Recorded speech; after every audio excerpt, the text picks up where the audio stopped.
नमस्कार, मैं अमरजीत झा हूँ अपने चैनल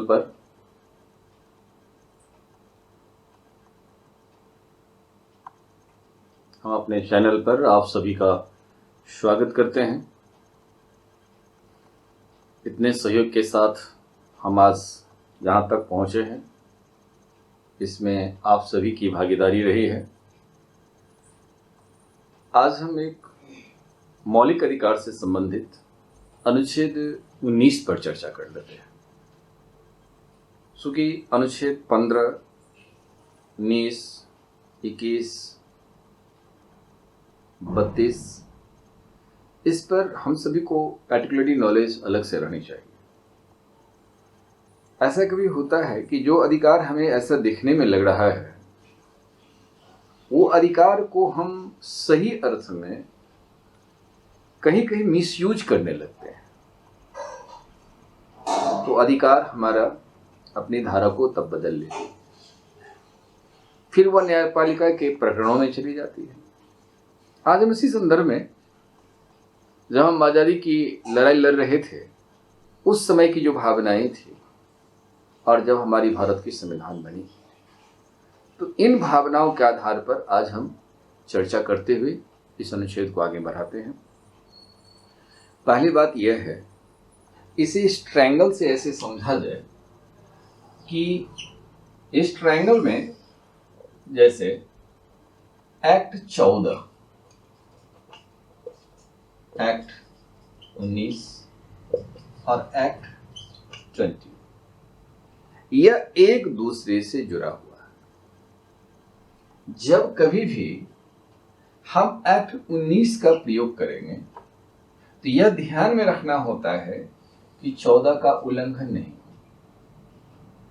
और या 19 की प्रयोग करते समय हमें यह भी देखना होता है कि एक्ट 21 का तो कहीं उल्लंघन नहीं हो रहा।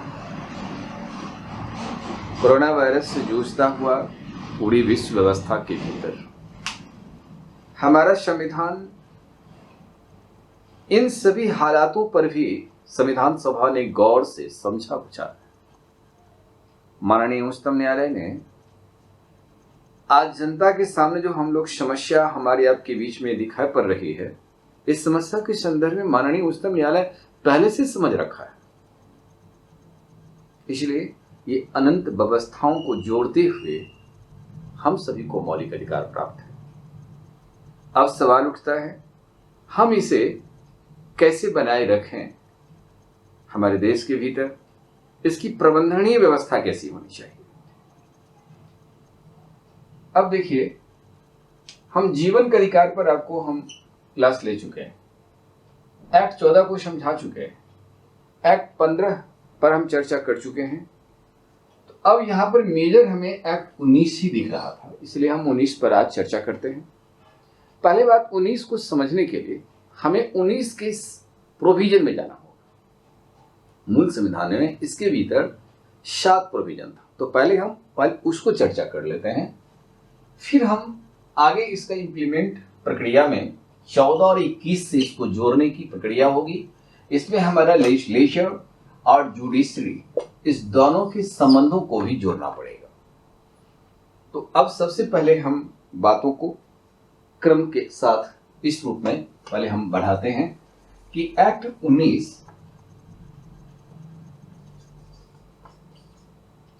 1, इसके भीतर 7 पहलू। ए में भाषण, विचार, अभिव्यक्ति की स्वतंत्रता। बी, पहले समझ लीजिए, निशस्त्र होकर सभा करने की स्वतंत्रता। सी, संघ तथा संगठन बनाने की स्वतंत्रता। डी, भारत के किसी भाग में आने जाने की स्वतंत्रता। ई, भारत के किसी भाग में बसने की स्वतंत्रता। एफ जो है, यह मूल संविधान में था लेकिन वर्तमान में नहीं है। 44th अमेंडमेंट 1978 के द्वारा मोरारजी देसाई की सरकार ने जब एक्ट 31 राइट टू प्रॉपर्टी अधिकार को हटाया, तो यह अधिकार भी खत्म कर दिया। अभी यह वर्तमान में नहीं है, इसलिए आगे है जीविकोपार्जन की स्वतंत्रता, ऑक्यूपेशन की स्वतंत्रता। अब हम इसी बातों को समझने के लिए अगली दिशा की ओर बढ़ते हैं। तो सबसे पहले 19 आर्टिकल के प्रोविजन को यह समझना हमें होता है। अब इसमें एक्ट 19 के भीतर अब एबीसीडी के क्रमिक पहलुओं को इस प्रकार से जानिए। ए, पहला बात है एक्ट 19 में आप इसको ऐसे भी समझ सकते हैं, अधिकार और प्रतिबंध, ये दो शब्द, और इसी दो शब्द से जुड़ा हुआ यह स्वतंत्रता का अधिकार एक्ट 19 है। हमें अधिकार है लेकिन एक निश्चित मर्यादा तक। यदि हम इस मर्यादा का उल्लंघन करने का कार्य करते हैं तो न्यायालय कार्रवाई करेगी। यदि इस पर किसी प्रकार की कानून ऐसा नहीं है, संसद को कानून बनाने का अधिकार है। तो ये दो चीज का अधिकार है। हमें भी एक निश्चित अधिकार है, लेकिन इस अधिकार को जैसे बाहर करने का काम करेंगे, बाहर जाने का काम करेंगे, ये प्रतिबंध है, ये हम नहीं कर सकते। इसलिए हम अपनी मर्यादा का उल्लंघन किसी भी स्थिति में नहीं कर सकते हैं। यदि हम अपनी मर्यादा का उल्लंघन करेंगे तो दंडनीय अपराध की श्रेणी में माना जाएगा। अब इसी अधिकार और प्रतिबंध से पूरी जो भी 6 बताए हैं आर्टिकल 19 के अंतर्गत स्वतंत्रता का अधिकार को, अब हम इसको व्याख्या करते हैं। अब यहां देखिए, सबसे पहले ए में कहता है, क्या कहता है इसको देखिए, भाषण, विचार, अभिव्यक्ति की स्वतंत्रता। ये 3 बात आपको समझना। 19 एक का एक के तहत, इसको हिंदी में क भी कह सकते हैं। आप उचित भाषण दे सकते हैं, लेकिन अधिकार है हमें, लेकिन मर्यादा को भी ख्याल रखना है। इसके बाहर नहीं जा सकते। हमें भाषण किस प्रकार देने का अधिकार है? जो देश को, समाज को, जनता जनार्दन को जोड़ने का कार्य करे, ऐसा भाषण देने का अधिकार हमें है। लेकिन जो देश को तोड़ने का काम भाषण में दिया जाए, ये प्रतिबंध दोनों ही साथ लेके चलता है। यानी ठीक इस प्रकार से एक ही सिक्का के ये 2 भाग में, एक भाग में अधिकार है, दूसरा भाग में प्रतिबंध है। दोनों को साथ इस्तेमाल होगा। विचार उचित लगे, यहां मुझे बोलना चाहिए, विचार देना चाहिए, देश और समाज हित की विचार है, देना चाहिए, वहां अपनी बातों को पीछे मत करें, यह हमें अधिकार है। यदि ऐसा नहीं होता है तो निश्चित है ये गलत विचार देश को खतरा पैदा कर सकता है। अभिव्यक्ति, ये हमें बोलने का अधिकार है, अपनी भावना को प्रकट करने का अधिकार है। इस अभिव्यक्ति में होता क्या है, जैसे मान लीजिए कि हम किसी भी कार्टूनिस्ट, कार्टून के रूप में किसी का अभिव्यक्ति भी कर सकते हैं, उसमें हमारा थॉट होता है। कलाकारों की ये कला है, इस कलाकृति में अपना वो विचार को रखते हैं। लेकिन एक बात ध्यान रखना है, यदि ये कार्टून के द्वारा जनमानस को जोड़ करके एक भावना में चेतना पैदा कर सके, ये तो हमें अधिकार है।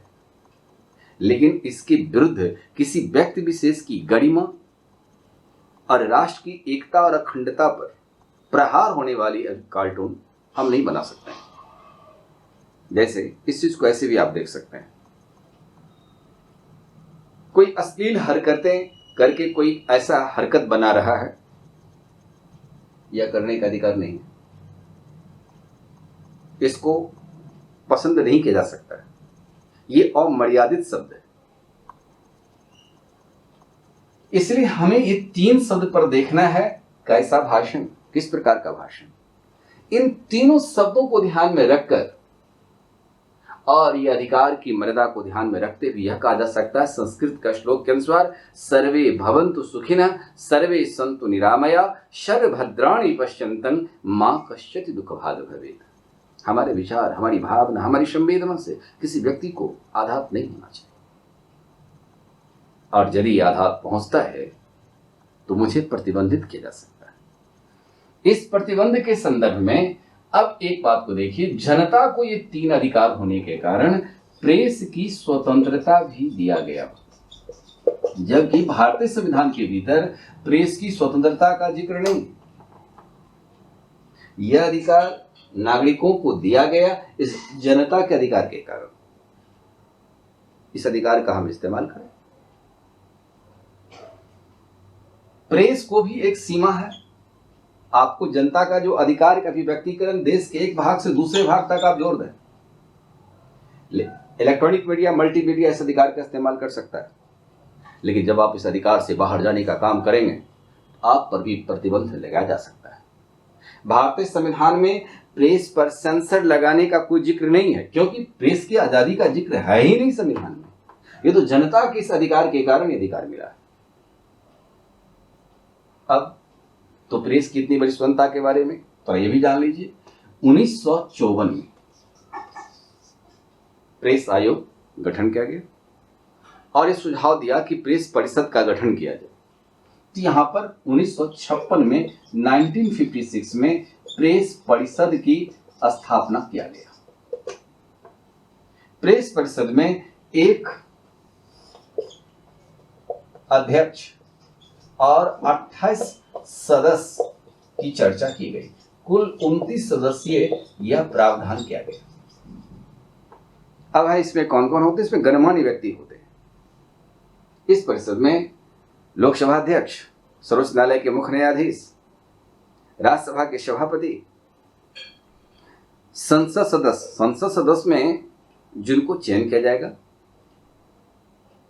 उसके बाद किस पद, नगमानिकार और कोई भी समाचार पत्र के संपादक जिस पर एक विचार लिया जा सके, जिनके विचार उम्दा हो, जिस पर कोई वाद नहीं उठ सकती है, ऐसे व्यक्तियों के समूह के द्वारा यह प्रेस परिषद की गठन की जाती है। यह खासकर चर्चा करता है सरकार और दूसरा है प्रेस की इन व्यवस्थाओं पर वह चर्चा करता है, फिर दोनों का सॉल्यूशन लेकर निकाला जाता है। हमारे देश में चौथा खंभा इस प्रेस को कहा गया, ताकि जनता के समक्ष जो समस्या है, इस समस्या को समाधान करने के लिए इसको प्रकाश में लाना यह हमारी प्रेस की जिम्मेदारी बन जाती है। कारण जनता के अभिव्यक्ति इस रूप में छुपी हुई है, उसको उजागर करने का काम यह प्रेस का अधिकार होता है। अब इस बात को देखिए, इसी आर्टिकल के भीतर और भी बात चर्चाई है। इसमें आता है 12 अक्टूबर 2005 को सूचना का अधिकार देश में लागू किया गया। ध्यान रखिएगा, ये बहुत सारे एग्जामिनेशन में क्वेश्चन आया है। 12 अक्टूबर 2005 को सूचना का अधिकार को लागू कर दिया गया। तो सूचना का अधिकार लागू हो चुका है। इसका अर्थ होता है पूर्णतः सूचित होना। हम किसी भी सरकारी योजनाओं को, सरकार के कार्य को हम जान सकते हैं और जान करके हमें इस बात पर अधिकार होता है कि ये योजना कितने राशि का है, ताकि योजना सही ढंग से सरकार का खर्च हो सके, जनता जनार्दन को लाभ मिल सके। किसी विभाग से सूचना हम प्राप्त कर सकते हैं, उसका वीडियो, उसकी फ्लॉपी या उसका जिरोक्स लेकर के हम सूचना प्राप्त कर सकते हैं। यदि सूचना अधिकारी हमें नहीं देंगे जानकारी इस बात का, हम संबंधित अधिकारी पर केस कर सकते हैं, न्यायालय के शरण में जा सकते हैं। ये अधिकार है। यहाँ जनता का जो अर्थ हुआ, वी आर पीपुल, ये जनता की स्वतंत्रता का अधिकार है कि आजाद हम सब हैं। इस आजादी पर कोई किसी का अधिकार नहीं हो सकता है। इसे बचाने का काम आर्टिकल 19 एक करता है। 19 एक जब तक हमें जिंदा रहेगा, कोई भी व्यक्ति मुझे अरेस्ट नहीं कर सकता है। यदि पुलिस किसी व्यक्ति को अरेस्ट करता है, 19 आर्टिकल को सबसे पहले खत्म कर दिया जाता है, तब आपका शेष मौलिक अधिकार को छीना जा सकता है। लेकिन ध्यान रखिएगा, आर्टिकल 20 और 21 को छोड़कर शेष मौलिक अधिकार आपातकाल में रद्द हो सकता है। तो सबसे पहले एक्ट 19 को ही छीने जाने की प्रक्रिया है आर्टिकल 359 के तहत। अब है झंडोत्तोलन करने का अधिकार। नवीन जिंदल के प्रकरण में सुप्रीम कोर्ट ने यह जजमेंट दिया कि झंडोत्तोलन करना राष्ट्र की गरिमा के साथ, राष्ट्र की गरिमा है यह, हम अपना अभिव्यक्ति ऐसा कर सकते हैं। तो यह 2004 से नवीन जिंदल साहब के प्रकरण के बाद हमें राष्ट्रध्वज फहराने का अधिकार है। कुछ दिन पहले राष्ट्रध्वज के संबंध में देश में काफी चर्चा का मुद्दा था। फिल्म सेंसर बोर्ड ने भी यह बात को, सभी फिल्म जब पारित किए जाते थे, बनाए जाते थे, उसका पहला सीन में राष्ट्रगान की बात आती थी, ये लगाना। और फिल्म देखने वाले जितने भी हमारे जनता जनार्दन होंगे, फिल्म हॉल में उसे खड़ा होना पड़ेगा। सुप्रीम कोर्ट ने इस निर्णय को बंद कर दिया, रद्द किया। कहा कि मांगने से किसी का सम्मान देने की बात हो, एक मां के प्रति एक ऐसी भावना लोग रखें, राष्ट्र के प्रति एक ऐसी भावना रखें, तो नागरिक धर्म क्या है? मुझे अपनी आप में संवेदना होना चाहिए, हम किसी को इज्जत करें। भारत एक संस्कृत प्रधान देश है, व्यवहार मित्राणि जायन्ते, इस बात को ध्यान में रख करके सुप्रीम कोर्ट ने जजमेंट दिया और ये जजमेंट सराहनीय है। इस प्रकार से झंडोत्तोलन करने का अधिकार हम सबको है, ये सभी का नागरिक अधिकार के दायरे में आते हैं। अब कहा जाता है प्रतिबंध के संदर्भ में, आप ऐसा बात को देखिए, प्रतिबंध शब्द के रूप में आ गया है। चिंतामणि राव के संबंध में सुप्रीम कोर्ट ने जजमेंट दिया कि अंतिम निर्णय सुप्रीम कोर्ट को करना है। प्रतिबंध के रूप में अंतिम निर्णय सुप्रीम कोर्ट को करना है। यदि लेजिस्लेचर कानून बना तो देगी, लेकिन अंतिम रूप से सर्वोच्च न्यायालय इस बात को सिद्ध करेगी। चिंतामणि राव के मामले में सुप्रीम कोर्ट का जजमेंट था और स्वीकार किया गया कि वो न्याय की एक बड़ी संस्था है, उसको जजमेंट करना है। क्योंकि मौलिक अधिकार का प्रहरी न्यायपालिका को कहा गया, इसलिए यह अधिकार चिंतामणि राव में यह जजमेंट दी गई, वह उचित भी था। 1963 में 16वां संविधान संशोधन को पारित किया गया, यानी 16th अमेंडमेंट 1963 में यह संविधान संशोधन पारित किया गया, जिसमें कहा गया कि कोई भी व्यक्ति ऐसा भाषण और विचार नहीं दे सकता है जो हमारा कोई भाग देश को अलग करने का प्रचार करे। यह प्रतिबंध लगाएंगे और प्रतिबंध के संदर्भ में उचित कानून की सजा सुप्रीम कोर्ट देगी। कानून बनाने का अधिकार हमारी व्यवस्थापिका को है, लेकिन प्रतिबंधित किस हद तक जा सकता है वो न्यायपालिका हमारी व्यवस्था को रख सकती है। यह बात आप इतना दूर तक समझ गए होंगे। एक बात अब देखिए, प्रेस पर सेंसर लगाया जाने का अधिकार है, प्रतिबंध यहां की लगाया जाने का क्या है। 1971 में मेंटेनेंस इंटरनल सिक्योरिटी एक्ट पास किया गया, मीसा कानून, और देश में इमरजेंसी जब लागू हो गई 26 जून 1975 को, तो 26 जून 1975 को जब इमरजेंसी लागू किए थे इंदिरा गांधी की सरकार ने, तो इसमें इस प्रेस पर प्रतिबंध लगा दिया गया। कोई भी प्रेस सरकार के विरुद्ध में कुछ नहीं लिख सकती थी, सब पर सेंसर लगा दी गई। नरेंद्र भाई मोदी की सरकार के रीजन में भी एनडीटीवी पर प्रतिबंध लगा था 24 घंटे के लिए, जहां उसे अभिव्यक्ति का अधिकार तो रखा गया, लेकिन उन्होंने कुछ रक्षा संबंधित विभागों मामले को जब वो टेलीकास्ट कर देते थे, जिससे सरकार ने कहा कि इस पर आपको प्रतिबंधित किया जाएगा। 24 घंटे के लिए उसे ब्लैक करवा दिया गया था, उसके पर्दे को। तो इस प्रकार का दंडित करने का अधिकार है। देखिए, सबसे सवाल इस बात का है कि वी आर पीपुल सबसे हमारी इंडियन कॉन्स्टिट्यूशन आरंभ होती है। ये जनता की एक भी भावना को ठेस पहुंचेगा, उसकी स्वतंत्रता के अधिकार का दखलंदाजी देने की बात आएगी। ये संविधान इन सब बातों को बर्दाश्त नहीं कर सकता। न्यायपालिका उसके समर्थन में खड़ा हो सकती है। अब प्रेस की स्वतंत्रता के बाद अब चलिए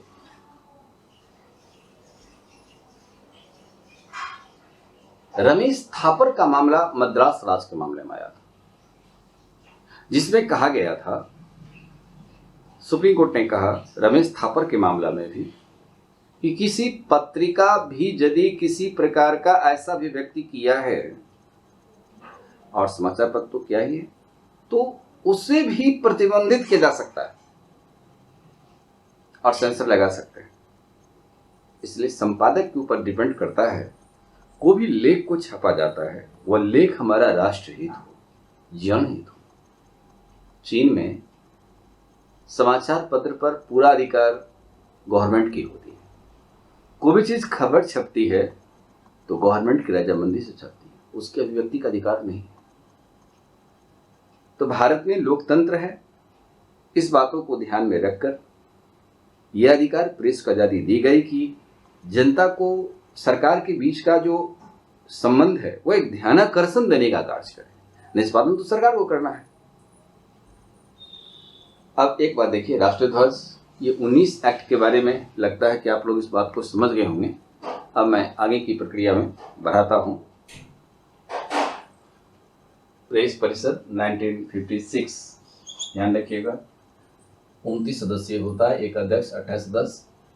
सूचना का अधिकार 12 अक्टूबर 2005 को पारित हुआ। भाषण विचार व्यक्ति के रूप में देश और समाज को जोड़ने वाली व्यवस्थाओं से जुड़ा हुआ है। अब यहां पर अब हम आगे बढ़ रहे हैं। ये ए का पार्ट। बी में कहता है, बी में निशस्त्र होकर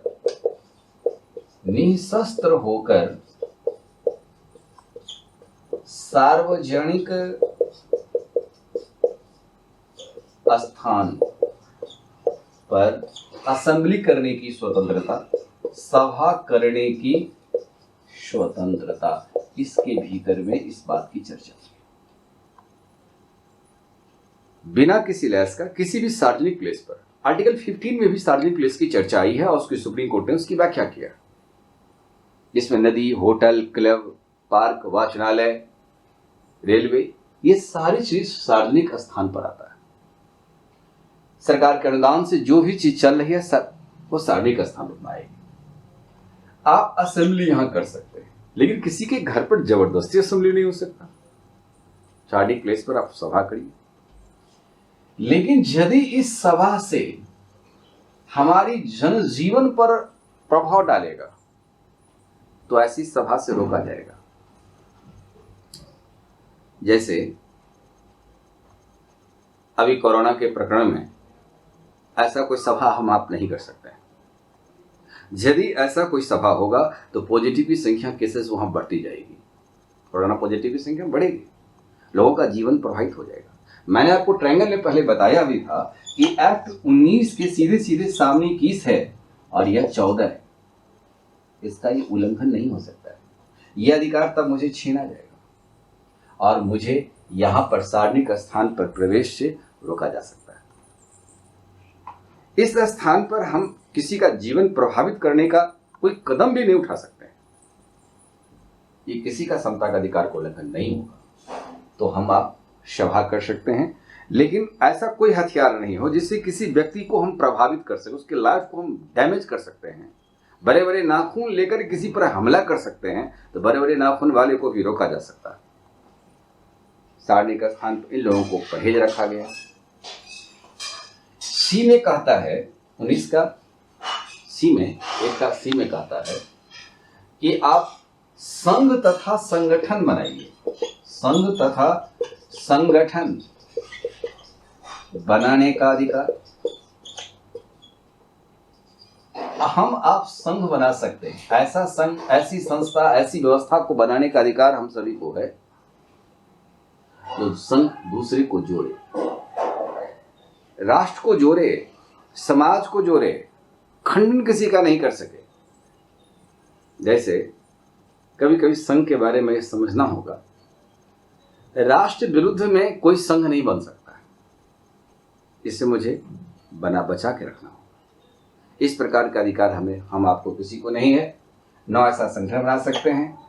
जनता जनार्दन की कल्याण की दृष्टि से ऐसा संघ संगठन बनाने का अधिकार हमें है जो दूसरे की कल्याणकारी भावना को रखे, मोहल्ला में विकास से जुड़ा हुआ, मोहल्ला की रक्षा से जुड़ा हुआ, वहां की आम जनता की जीवन से जुड़ा हुआ, ये संगठन बना सकते हैं। जैसे उसको उदाहरण से देखिए, आपने सुना होगा कि कोरोना पॉजिटिव के समय में गांव में जब केसेस बढ़ रहे थे तो हमारे कुछ ग्रामीणों ने, जो ग्राम रक्षा दल से संबंधित थे नौजवान, उन्होंने एक बहुत बड़ा कदम उठाया था। और वो ऐसा कदम उठाए कि 2-2 घंटा पर नवयुवक ड्यूटी दे रहा था। गांव के चारों ओर से जितने भी सड़कें आ रहे थे, कोई भी आदमी एंट्री लेता था गांव, आप किस कारण से आए हैं गांव, वजह क्या है, किससे काम है। तो इस प्रकार से पूरा सिक्योरिटी उन्होंने दिया। कारण आज यदि हम अपने राष्ट्र के प्रति सोचने का यदि मेरा अधिकार है तो मेरे राष्ट्र का जीवन भी बचा रहेगा। यदि हर आदमी दूसरे पर थोपने का काम इस प्रकार से काम करेगा तो फिर ये राष्ट्र किसका है? इसलिए राष्ट्र पर हम सभी का अधिकार, हम सभी का वो व्यवस्थाएं होनी चाहिए, एक दूसरे के सहयोग की भाव चाहिए। इसलिए ऐसा संघ और संगठन बनाने का अधिकार हमें हो सकता है। जैसे स्वच्छता अभियान के तहत हम यदि अपने मोहल्ले की सफाई करें, अपने गांव की सफाई करें, यदि एक आदमी इसकी बीड़ा उठा ले तो पूरे आदमी की कल्याण हो सकता है, समाज का कल्याण हो सकता है। अब सी के बाद डी में देखिए, संघ संगठन के बाद भारत के किसी भी भाग में,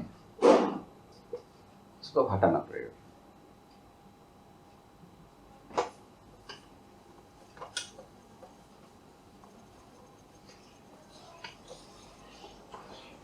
डी भारत के किसी भी भाग में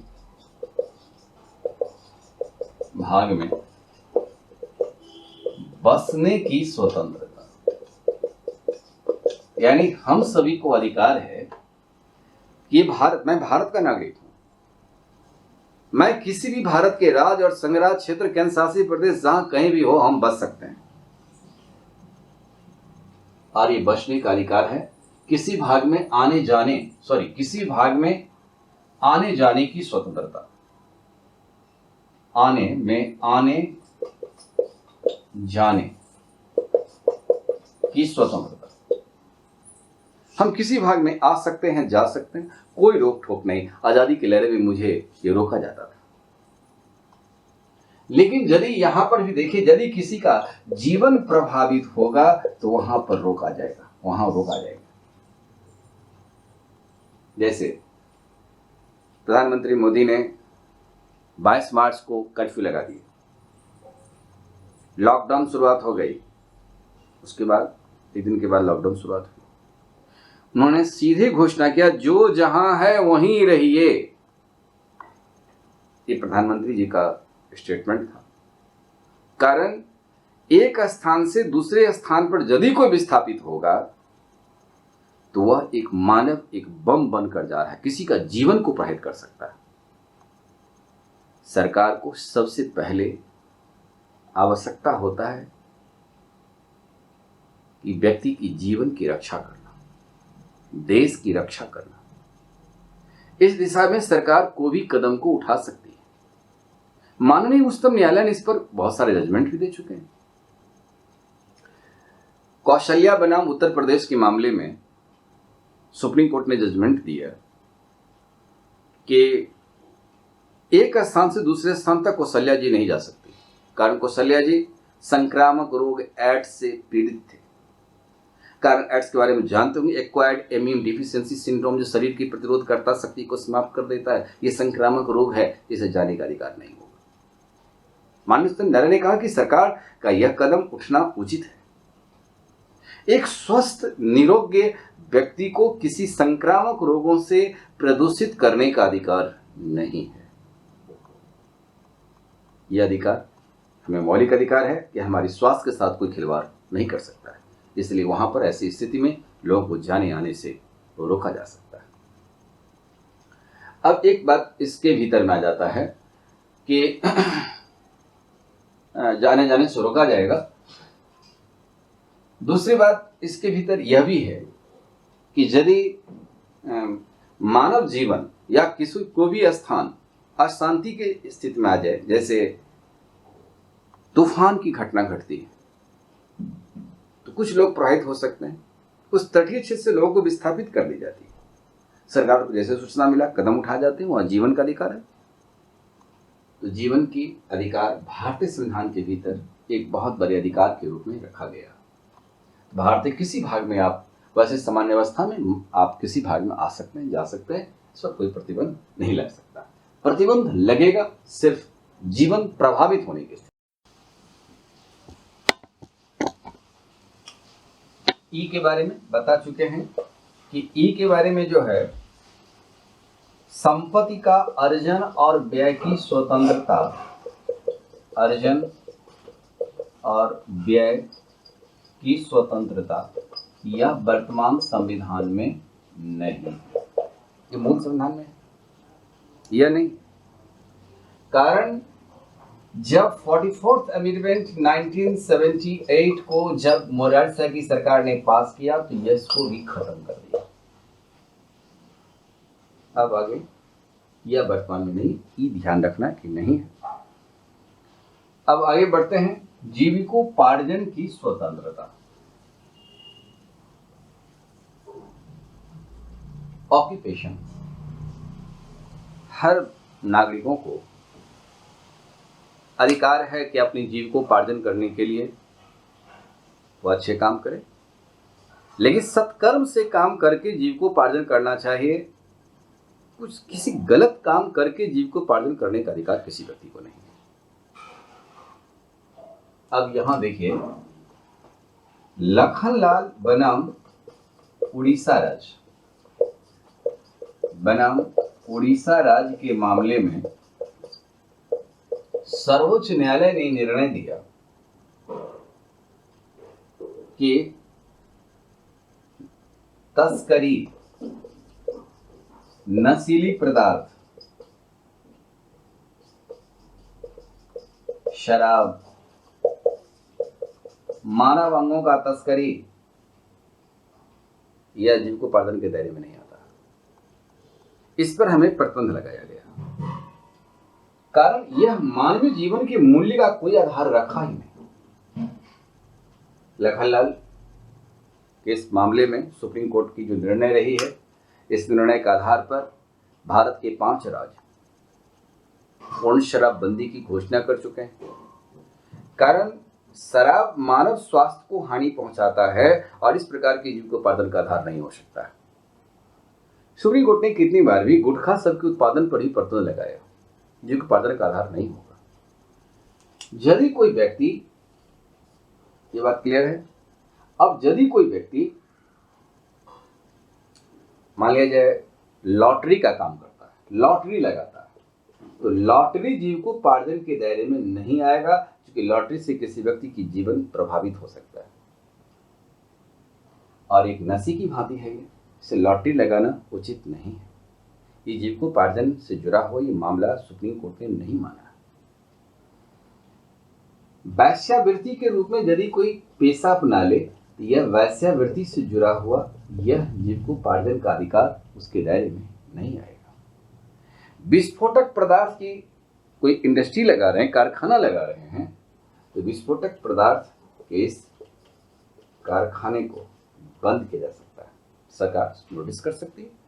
जैसे आप देखिए, दिल्ली में प्रदूषण की मात्रा जब वृद्धि हुई थी तो माननीय उच्चतम न्यायालय ने इस पर जजमेंट दिया था, आप पटाखा नहीं छोड़ सकते।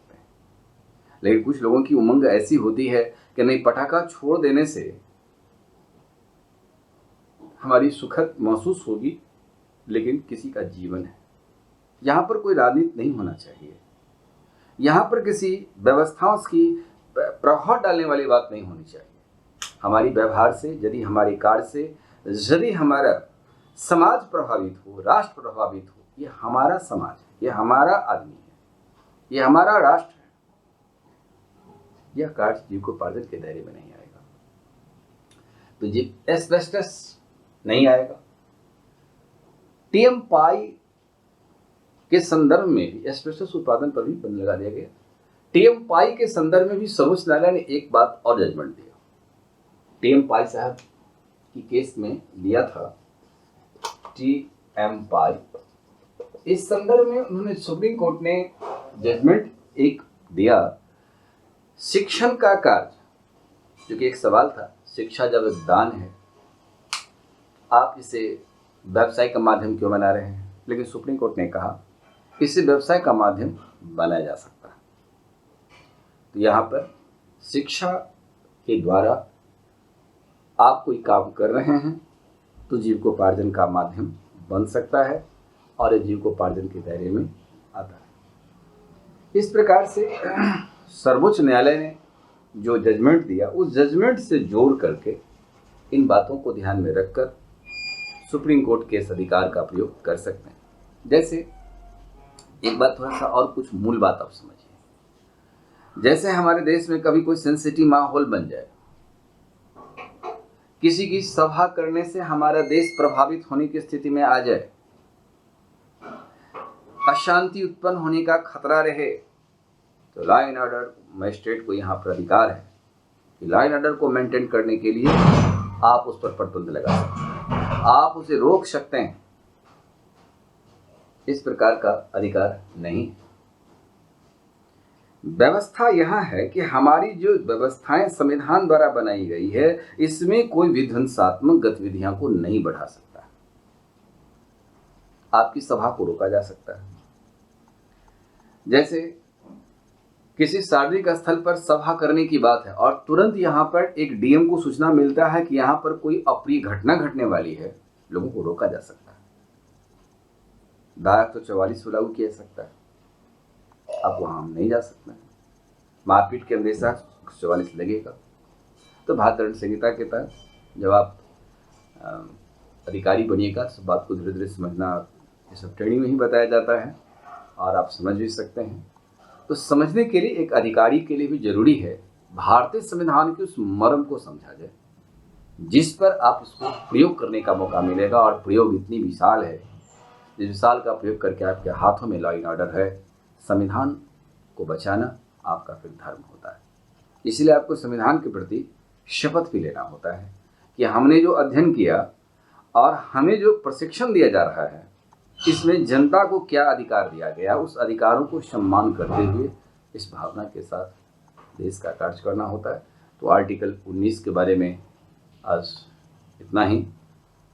और पुनः एक बार नम्र निवेदन, हमारे आपके बीच के संबंध को और आगे बढ़ाते हुए सब्सक्राइब, लाइक, शेयर जरूर करें। धन्यवाद। फिर मैं किसी अगले टॉपिक के साथ आपके बीच फिर उपस्थित होता हूँ। आज इतना ही तक।